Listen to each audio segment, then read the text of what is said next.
pero ustedes ven en todo gran estudio de radio y televisión, ustedes también debían tener en gama, en las épocas en donde el director informativo era Lolo Echeverría durante el largo trecho, y coincidimos o empatamos también con un programa de ocurrencia muy humana e idiosincrática, como era el San Viernes, que me honré en dirigir o conducir. Bueno, recuerdos.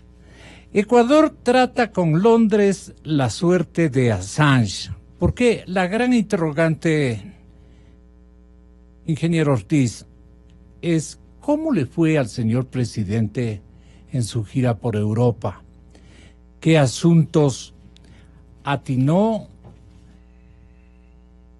a explicarlos, qué asuntos y temas logró, si cabe el término, persuadir a la gente que lo recibió en diferentes estamentos y escenarios, no solamente de opinión, sino de gran decisión política.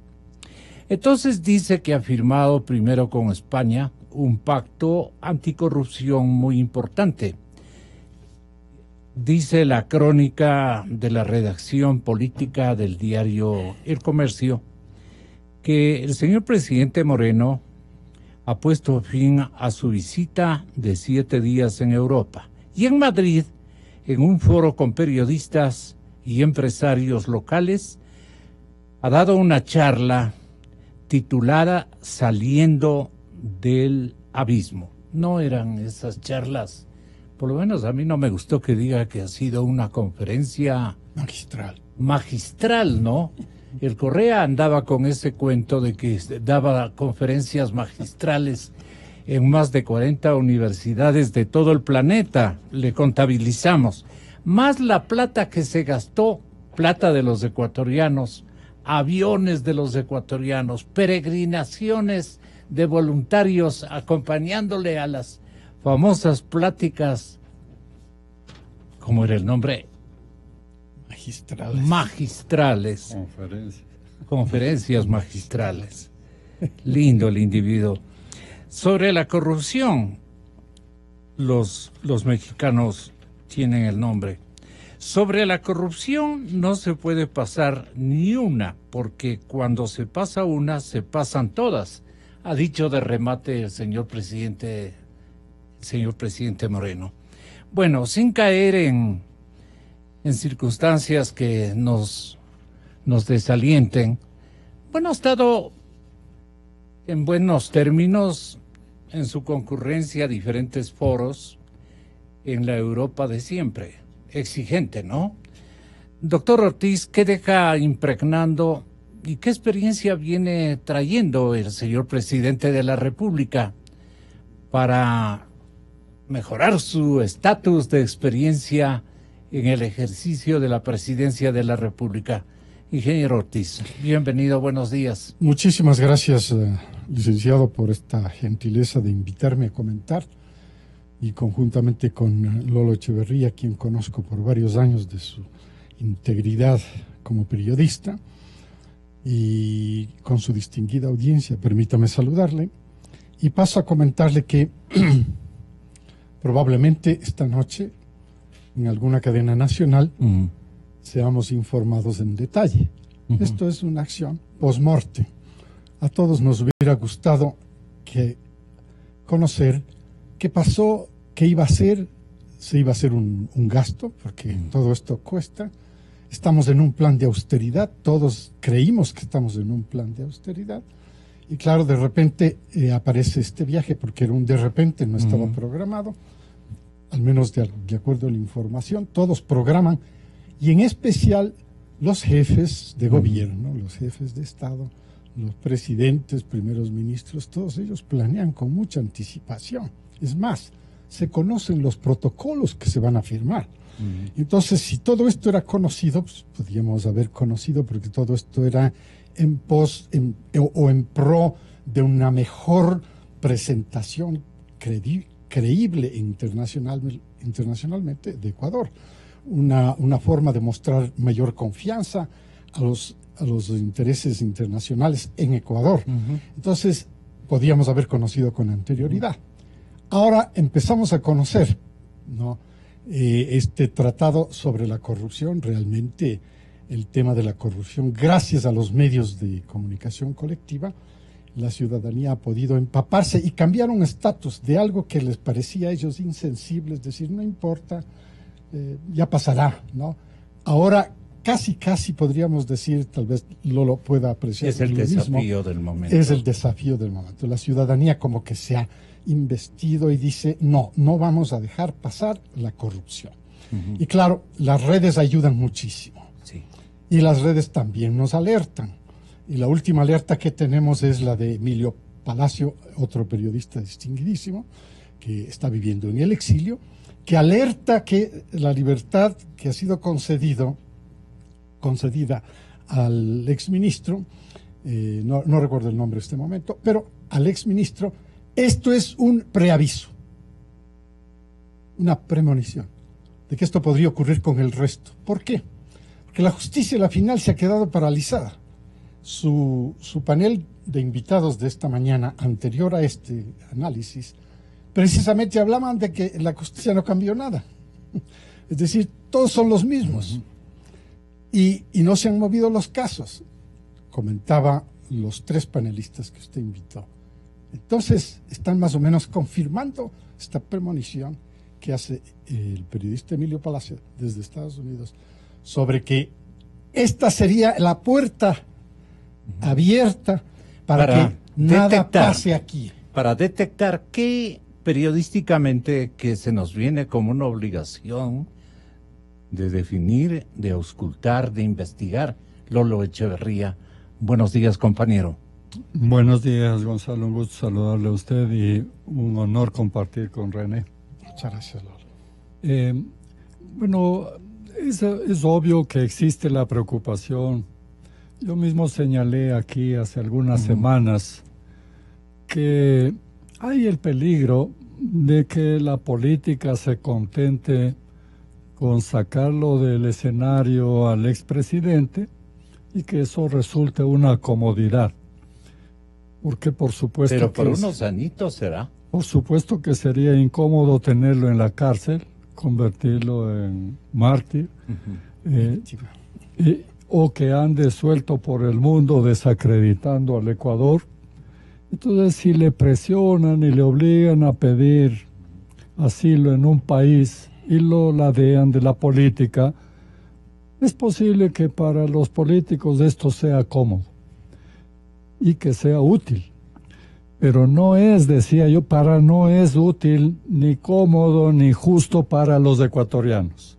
Porque lo que nosotros exigimos es conocer la verdad, establecer los responsables de los actos reñidos con la ley, recuperar el dinero que se ha ido con la corrupción. Eso es lo que necesitamos nosotros y no nos contentaremos con nada menos que eso. Yo pienso que la justicia exige tiempo, requiere tiempo. Le recordaba a René que acaba de caer el presidente del gobierno español por un caso de corrupción que le tocaba a él muy tangencialmente. Pero eso ocurrió hace 13 años. Pero no se han olvidado. Así es de lenta porque tiene que ser segura y sólida la justicia. Los apuros, las prisas corresponden a los políticos, no a los jueces. Y esta mezcla de unos y otros es fatal. Entonces, la justicia requiere tiempo para que tenga esa solidez y esa confianza. Y por eso es preocupante que el aparato completo de la Administración de Justicia sigue siendo el mismo. Y todos sabemos que no es posible que siga intacto el aparato de jueces, fiscales, abogados incluyo, y que simplemente sirvan a otra idea. No, eso no existe. Entonces hay que hacer una revisión y eso toma también tiempo. De tal manera que creo yo que es necesario dar pasos más sólidos, aunque tomen más tiempo, para que no haya estas prevenciones, estos peligros como los que nos ha señalado René. Ex canciller José Ayala Lazo, me honro en presentar en mis micrófonos a su talento y a su talante. Gracias, ex canciller, por atender esta llamada telefónica. A lo quiteño, dirían en España especialmente, visto las demostraciones de afecto, de profunda consideración que le tributó el presidente del gobierno, el presidente Sánchez, a nuestro jefe de Estado, el presidente Moreno, lo largo que conversaron. Y el rey también muy sonriente, afecto a lo que estaba conociendo, bueno, él ya lo conocía. Pero en fin, en España le fue mejor que en otras latitudes al señor presidente Moreno. Le pregunto, ex canciller Ayala Lazo. Buenos días, Gonzalo, muchas gracias. Déjeme saludar a Lolo Echeverría y a René Ortiz con el mayor respeto y afecto. Yo creo que en España, en efecto, el presidente jugó un papel importante y beneficioso para la sociedad ecuatoriana. No hay duda de que lo que ocurre en el Ecuador o en cualquier parte del mundo es ahora fácilmente conocido gracias a los adelantos de la comunicación en todas partes.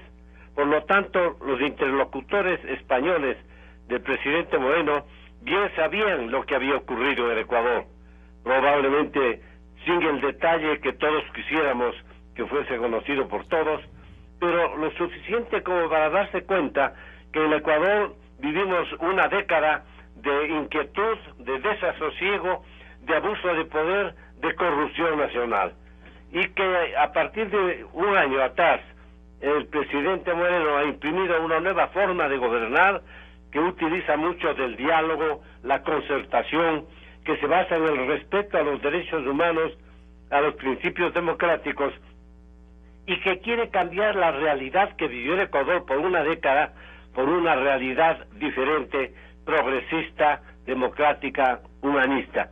En consecuencia, no es raro que le hayan recibido al presidente Moreno con interés por un lado y como una forma de respaldar estos esfuerzos que realiza para salir, para que el Ecuador salga de la noche aciaga en las que nos sumió el correísmo. Tal vez el comentario general a la quiteña, dijeron en España, ¿ha sido el señor presidente Moreno?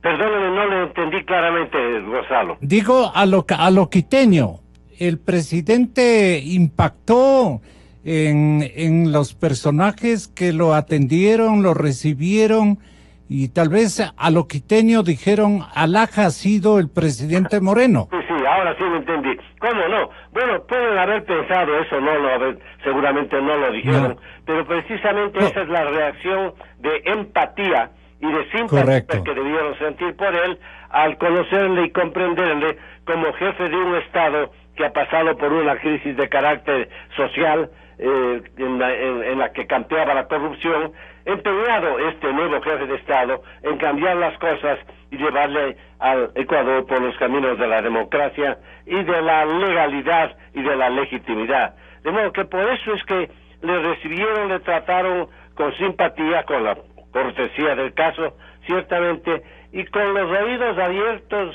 y atentos para ver de qué manera pueden responder favorablemente a sus pedidos. Yo pienso, por ejemplo, que si bien el compromiso español preexistente desde anteriores visitas ecuatorianas a España en favor de los ecuatorianos para que se nos conceda la extensión de la visa Schengen, ese compromiso previo debe haberse visto fortalecido con la presencia de Moreno ahora en Madrid. Lenín Moreno, nuestro presidente, criticó al socialismo, que es considerado el socialismo, el que practicaron por acá, considerado como corrupto, como autoritario, como intolerante. Y claro, eso iba dedicado a la vena del expresidente de la República. Por este motivo era necesario, teniendo esa imagen instalada lamentablemente en la Europa, un cambio, digamos, del actor principal que recobre el mérito y el valor que tenemos los ecuatorianos. ¿Desde cuándo acá el socialismo es corrupción? ¿Desde cuándo acá el socialismo es autoritarismo? ¿Desde cuándo acá el socialismo es intolerancia? ¿Desde cuándo acá el socialismo es irrespeto a los derechos humanos y es falta de libertad de expresión? Y el momento en que el expresidente dice que lo he decepcionado, quiero decirle que me alegro mucho de haberlo decepcionado. Me alegro de haberlo decepcionado. Me alegro de haber gestado una nueva transformación, un cambio que era fundamental, que era elemental de quererlo si queríamos consolidar el país, que ahora estamos tratando de hacerlo. En el agua estancada es muy probable que proliferen las alimañas. Es por eso que jamás en la vida me acostumbré a la idea de esa gente que quiere perennizarse en el poder. Cuando yo regresé de Ginebra me encontré con otra persona. Me encontré con una persona totalmente distinta, que había dejado de pensar en el beneficio de la ciudadanía, que estaba pensado y obsesionado en que se lo relija indefinidamente, que había olvidado el principio de que debemos consultar al pueblo tantas y cuantas veces sea necesario cuando los temas sean trascendentales como este de la reelección indefinida, y únicamente había acudido a la Corte Constitucional, en la cual estaban exsecretarios, excolaboradores directos, amigos de él, y las funciones del Estado en eso se habían convertido en funciones elegidas a dedo, es decir, jueces elegidos a dedo, fiscales elegidos a dedo, contralor elegido a dedo. Esto dijo el señor presidente Moreno en el foro América-Europa Press. ¿Era necesario manifestar aquello, ex canciller Ayala? Mire, yo creo, Gonzalo, que si bien el presidente Moreno lo que pretendió fue hacer una descripción del gobierno del señor Correa, y la hizo objetivamente, porque dio a conocer las características reales que fueron propias de ese gobierno autoritario que buscó prolongarse indefinidamente en el poder, que antepuso a los intereses del país los intereses de la ideología política, y que para llevar a cabo su plan de gobierno consideró que todo instrumento o decisión era útil. Si bien todo eso es cierto, cometió un error, creo yo, al decir ¿desde cuándo el socialismo es abuso de poder? ¿Desde cuándo el socialismo es violación de derechos? En realidad, el socialismo político puesto en práctica durante la historia de la humanidad en todas las partes del mundo es eso, es abuso de poder, es deseo de incrementar el poder del Estado. No olvidemos la famosa frase que definía la acción o la posición política de líderes que buscaban el gobierno popular: todo dentro del Estado, todo para el Estado, nada fuera del Estado.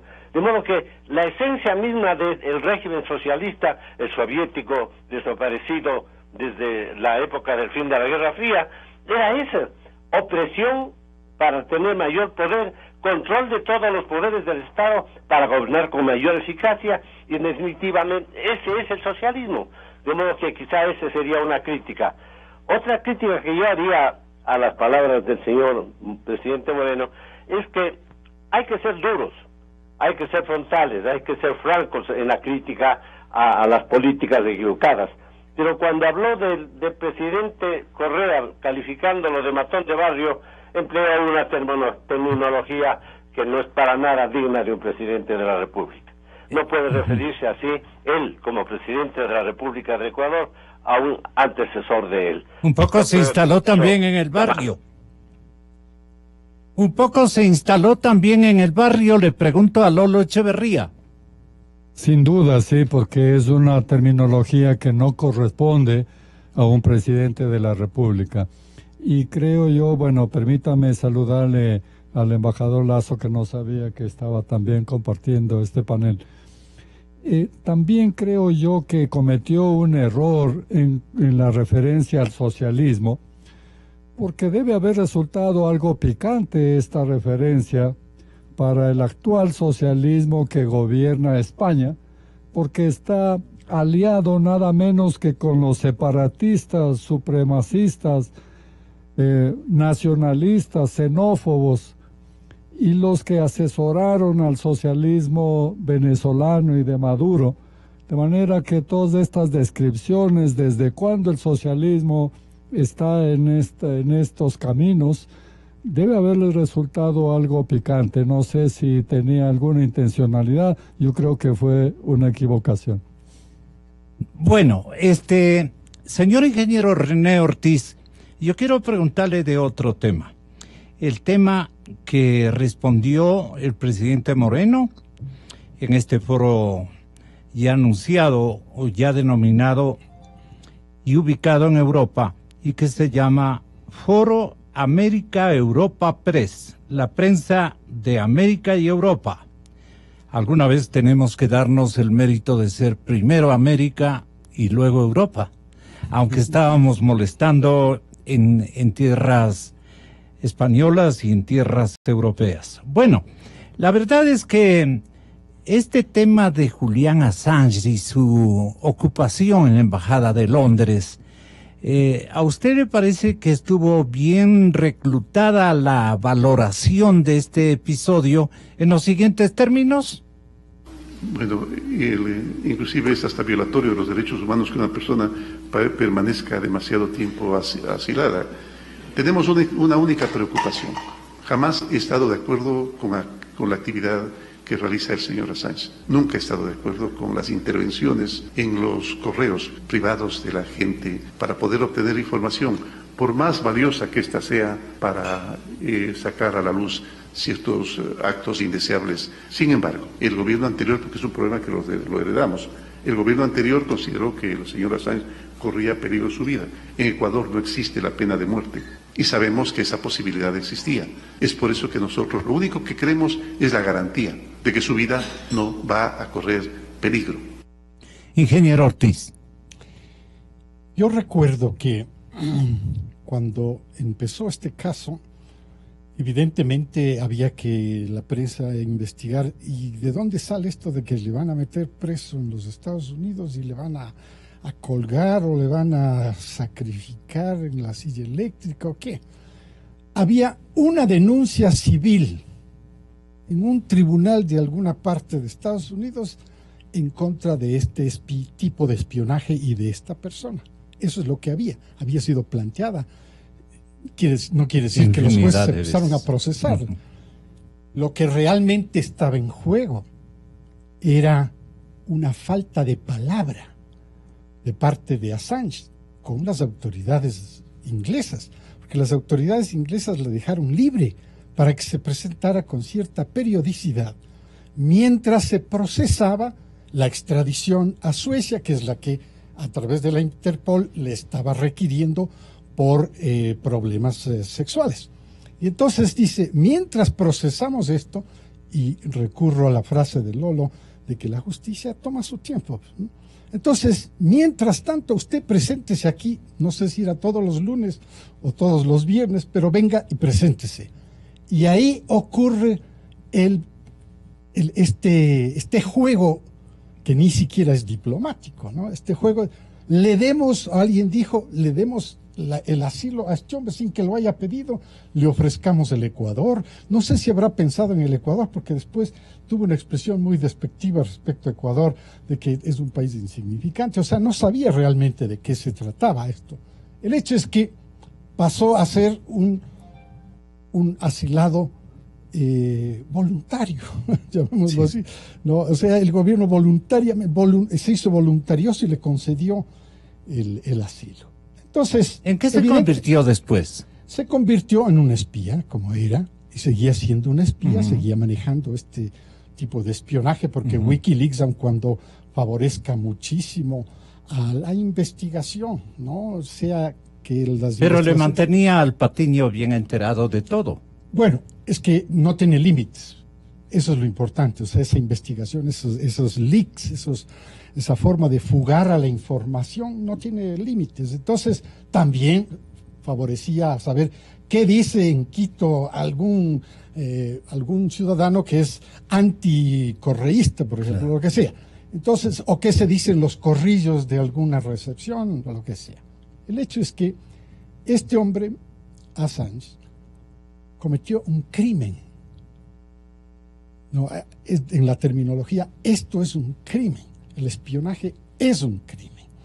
E inclusive el gobierno anterior utilizó como argumento esto para terminar con la presencia de la embajadora de los Estados Unidos, que reportaba lo que salía en la prensa, porque en Estados Unidos no todos leen los periódicos nuestros, ¿no? Y entonces ella reportaba ciertas cosas que estaban relacionadas con los asuntos de relaciones entre los dos países.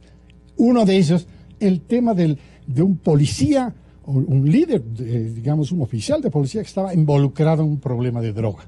Bueno, y utiliza este tipo de información que se transmitía al Departamento de Estado en Estados Unidos para expulsar del Ecuador a la embajadora de ese entonces de los Estados Unidos. Entonces, se utilizó a Wikileaks como un instrumento para dañar la reputación, porque se dañó la reputación de esta distinguida dama en su carrera diplomática, como pueden ser dañadas las reputaciones de muchos otros.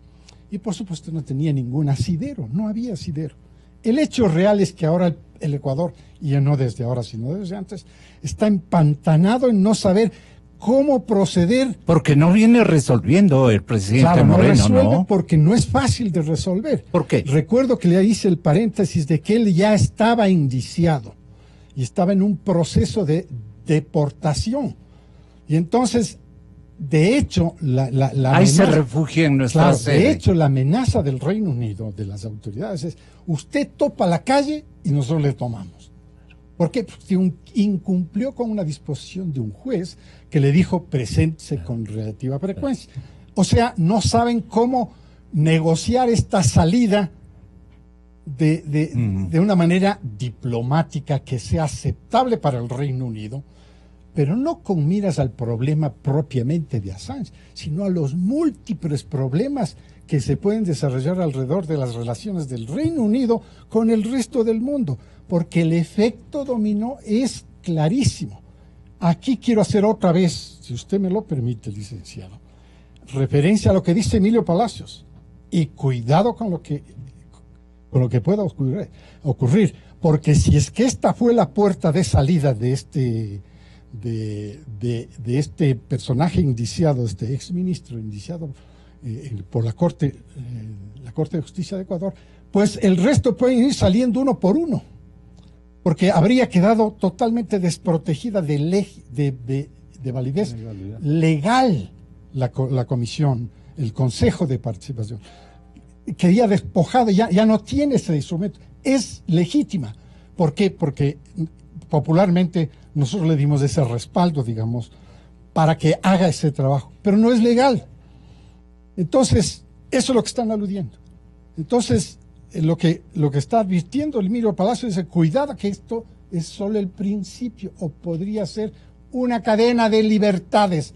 Y el presidente de la República anterior, inclusive, ni siquiera podría ser puesto en la cárcel. Entonces, todas estas cosas le llevan a usted a pensar que los efectos dominó que se pueden dar son impredecibles. Y ese es el problema de Assange en este momento, de no saber cómo puede proceder la diplomacia para quitarle al Ecuador este peso heredado, otro de los pesos heredados de la administración anterior, y a la vez quedar bien con gobiernos que han sido de una manera u otra vilipendiados a lo largo de todos estos años. Muy interesante su explicación. Que la lee de la siguiente forma Lolo Echeverría. Encuentro que es muy difícil resolver el caso de Assange. Primero porque es muy difícil. Viene en la misma, ¿no? El presidente Moreno viene sin solucionar, claro, sí, y no viene con un guión de complementar ni cosa por el estilo. Sí, más bien preferirá el silencio de este tema. Ha dibujado una posibilidad de solución. A ver, tenga la bondad de hacernos entender. Él tiene un problema heredado, según dice, es verdad. Como señala René, le ofrecieron el asilo. De manera que desde el comienzo no tenía esto normalidad. Pero como intervenían tres partes aquí, el Ecuador, Suecia que le reclamaba, y el temor de que eventualmente lo reclamara Estados Unidos. Y en Estados Unidos hay un problema porque la ley establece que es la exposición de un espía, ese es un delito gravísimo. Y esto le podía conducir, ese era el temor de Assange, le podía conducir a la pena de muerte. Y entonces... Como aquí hemos asimilado como una obra de caridad, de invitarle a que pase a la sede y todo lo demás. Esto es un delito bien confrontativo, especialmente entre dos países que se respetan, pues, ¿no? Bueno, o intentan respetarse. No creo que era un gobierno que hacía obras de caridad. La intención del gobierno de Correa creo que fue beneficiarse de una estrella de la libertad de expresión, cuando en realidad era lo contrario. Ya le veo al ex canciller también persuadiéndole a Correa, mira lo que vamos a tener, la información que vamos a tener. Exactamente. Y vamos a quedar muy bien en el mundo. Vamos a saber lo que está pensando de nosotros el Putin y más o menos por ahí debe haber sido la conversa. Pero la salida que dibuja el presidente es defender, dice, la certeza de que no corre peligro la vida de Assange, pero que salga de la embajada. ¿Cómo podría ocurrir eso? La única forma sería en un diálogo con Assange o sus abogados que acepten entregarse a la autoridad del gobierno británico, pero con la oferta del gobierno británico de que no le va a entregar eventualmente a Estados Unidos si es que lo solicita, porque tendría que cumplir una pena en Gran Bretaña y en ese tiempo Estados Unidos podría solicitarlo. Ahora, ¿podrá Gran Bretaña darle esa oferta a Moreno o a Assange? Yo dudo mucho. Entonces por eso veo muy difícil esta solución. Y además se complica con los antecedentes. Y el antecedente es de que la Cancillería ecuatoriana pretendió engañar al gobierno británico, con lo cual cualquier acuerdo se hace muy complicado. Consiguiéndole la ciudadanía, consiguiéndole la ciudadanía. Por eso dice un viejo refrán asiático, está relacionado con un ex primer ministro de Singapur, que dice, si quieres combatir a la corrupción, tienes que estar listo a meter preso a tus amigos y a tus familiares. Así de sencillo. Vea qué simpleza, ¿no? Si tú quieres combatir a la corrupción, debes estar listo para meter preso a tus familiares y a tus amigos. Esa es la única manera. Entonces, evidentemente el gobierno está entrampado, en mi opinión, con el caso Assange.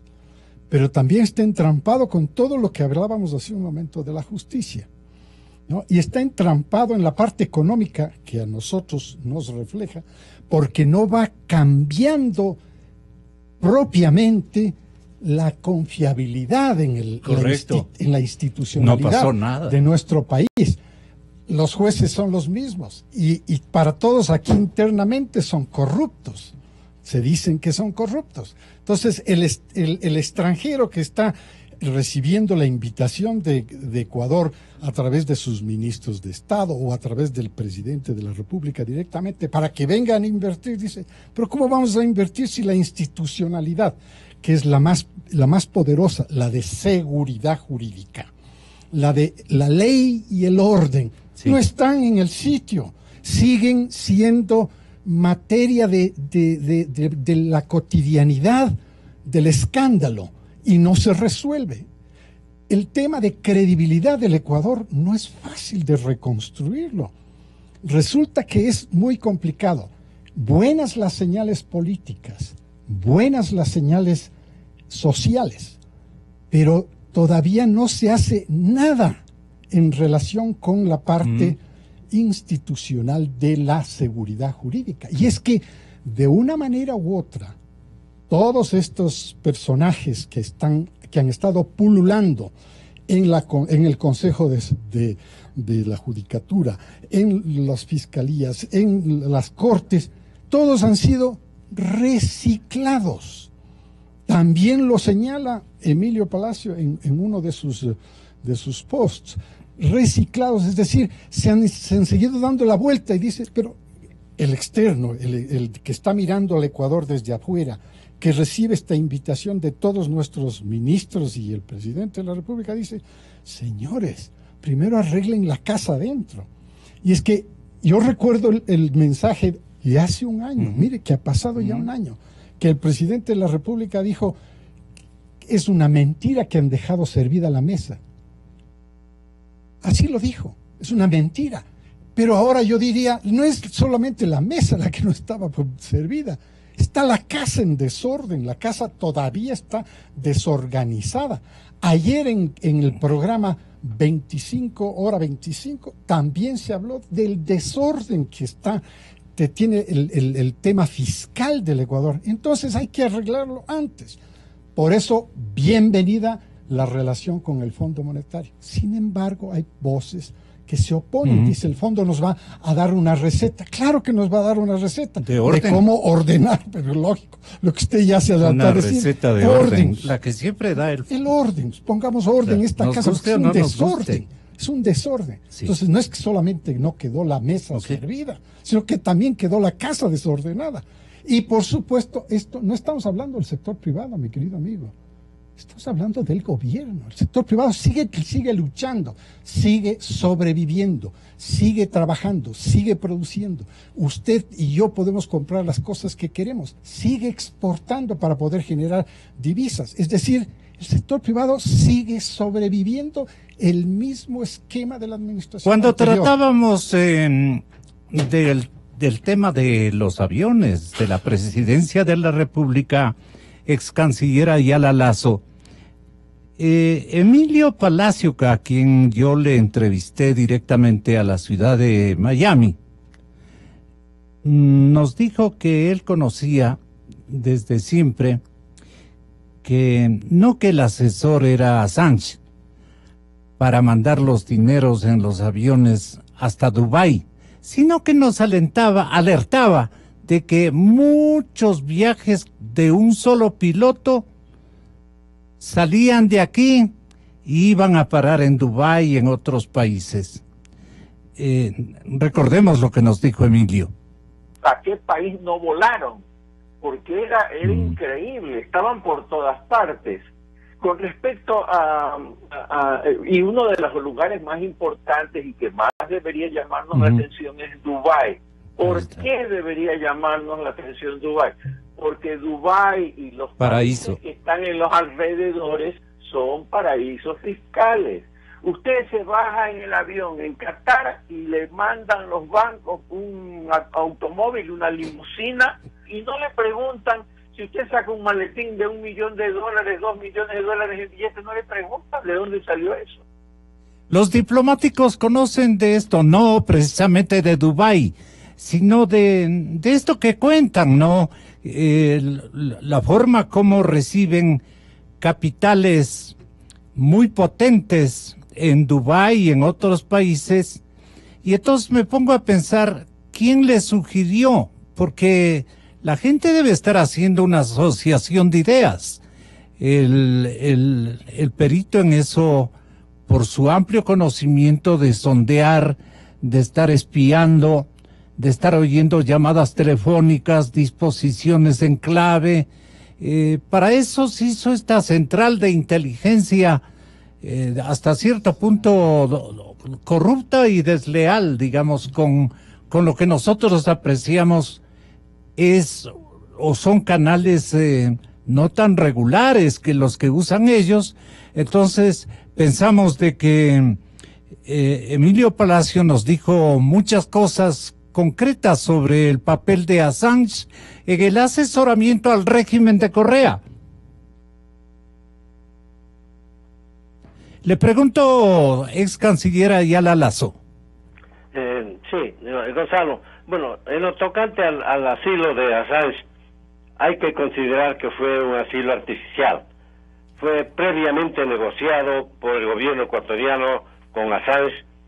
Eso no obedeció simple y llanamente a una solicitud de protección presentada por Assange, sino que fue objeto de conversaciones previas hasta que se formalizó el hecho físico de la llegada del señor Assange a la embajada ecuatoriana. Lo que quiso el gobierno de Correa probablemente fue contar con un elemento de notoriedad internacional y al mismo tiempo un elemento que se había caracterizado por denunciar las incorrecciones del imperio de los Estados Unidos de América. Dijo entonces quizá Correa que Gran Bretaña le concedería el salvoconducto a Assange y vendría Assange al Ecuador a convertirle a nuestro país en el punto focal de las denuncias internacionales contra las incorrecciones y abusos del imperio. Esa fue la simple lógica con la que procedió Correa al conceder el asilo. En la fundamentación del asilo es totalmente falsa e insuficiente, porque se habla de que la vida de Assange corre peligro.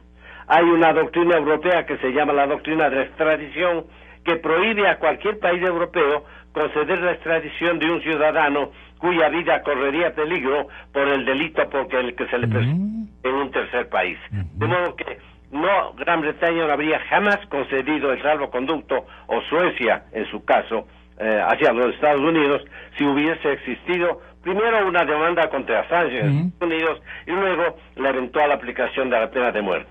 En consecuencia, el fundamento de la concesión del asilo por parte del Ecuador, tal como la Cancillería de Patiño lo alegó, era totalmente carente de buen sentido y de base jurídica.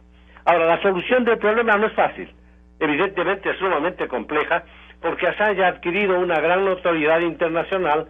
Hay organizaciones internacionales de defensa de los derechos humanos que cuando auspician la libertad de información, y lo hacen correctamente, vinculan a Assange y la presencia de Assange en la Embajada del Ecuador en Londres con la defensa de ese derecho de información. Por lo tanto, esas entidades no gubernamentales serias y respetables, la mayor parte de ellas, estarían en contra de la entrega de Assange por parte del Ecuador a Gran Bretaña. No creo que el Ecuador vaya a entregarle a Assange a Gran Bretaña. Yo creo que Assange, constreñido por la realidad física en la que se encuentra viviendo y por los defectos de su propia persona de más de 6 años de cautiverio en condiciones precarias, decidirá que más le conviene correr el riesgo de 6 meses en una cárcel británica por haber violado la ley británica de presentación a las autoridades pertinentes cada X tiempo y no continuar indefinidamente sujeto a las limitaciones que le ofrece la Embajada del Ecuador. Pero se comenta que Assange, ex canciller, ya posee nacionalidad ecuatoriana. Le haya permitido adelantar un poco en este sentido, aunque yo creo que para tener eficacia en la eventual solución de este problema, la Cancillería debe proceder con mucha circunspección, tal como lo está haciendo. Es preferible darnos una buena sorpresa en un buen momento y no hacer excesivas especulaciones sobre posibilidades de solución. Como ministro de Relaciones Exteriores, ¿usted comprobó que Assange ya posee nacionalidad ecuatoriana, doctora Ayala? Mire, le fue concedida la nacionalidad ecuatoriana a Assange.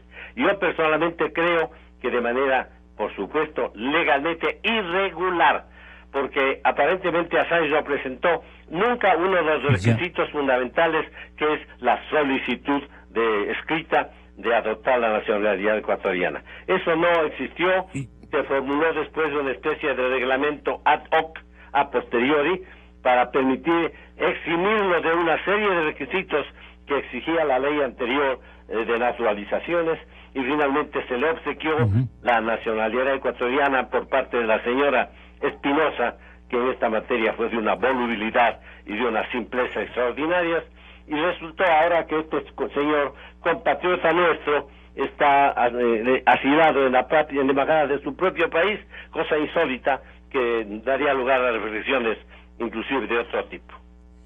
Y ya tenemos obligaciones con Assange, como Estado y como sociedad. Mire, él es un ciudadano ecuatoriano, tiene derecho para gozar de todos los derechos y privilegios de una ciudadanía que le ha sido obsequiada. sin ningún motivo y sin ninguna razón, inclusive violando la ley, pero es ecuatoriano, a menos que sugiera la posibilidad de dar, de tramitar la nulidad de esa concesión. Pero ese es otro punto también de delicado manejo. Delicado el manejo, desde luego. Pero ya le puedo, Lolito, invitar a Otavalo o a Assange. Último comentario. Le aceptará gustoso si le garantiza la salida de Londres. Ya. Sí. Sí, señor. Bueno, muchas gracias, doctor. Muchas gracias, es canciller.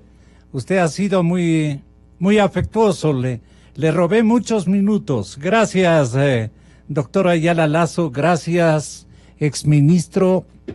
También a usted le agradecemos muchísimo. Y a Lolo Echeverría. Señoras y señores, hasta siempre. Gonzalo Rosero, credibilidad incuestionable.